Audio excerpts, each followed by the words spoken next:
Hello guys, good morning. Happy Sunday. May nagtanong sa akin guys kung paano gawin tong ganito. Ito, makita nyo sa video sa taas. Tara, ituro ko sa inyo kung paano gagawin. Okay guys, so natin gawin.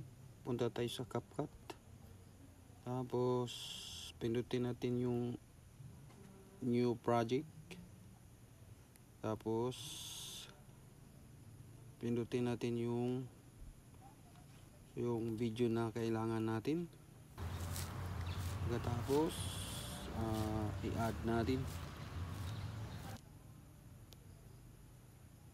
Okay, ayan na. Okay, ngayon mag-adjust tayo yung video na palayo tayo. Ayan. Tapos pindutin natin para ma-highlights. Tapos pindutin natin itong split. Okay, ngayon tapos urong natin ay adjust natin. Hanapin natin yung wala na tayo dyan sa video. Yung yan. Pindutin natin yung split. Tapos ditong bandang gitna, burahin natin yan. Delete natin kasi hindi natin yan kailangan. Tapos itong pangalawang pindutin natin para ma-highlights. Tapos tingnan natin sa baba. Hanapin natin yung freeze. Hanapin na sana kaya yun. Ito. Ayan. So pagkatapos nyan, pindutin natin itong nasa unahan. Ayan. Tapos ibaba natin. Hanapin natin yung overlay. Ayan.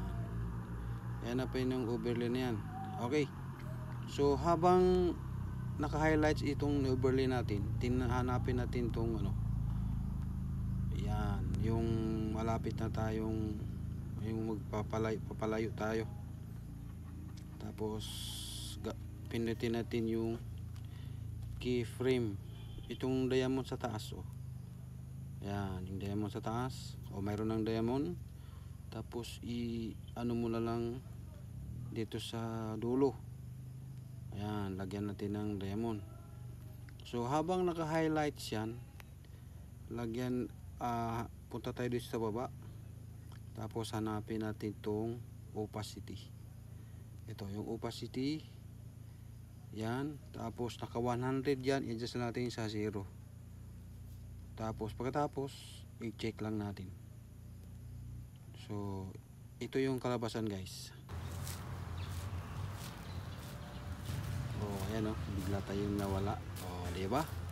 So okay na yan guys. Ano bang nyo, i-export nyo na yan.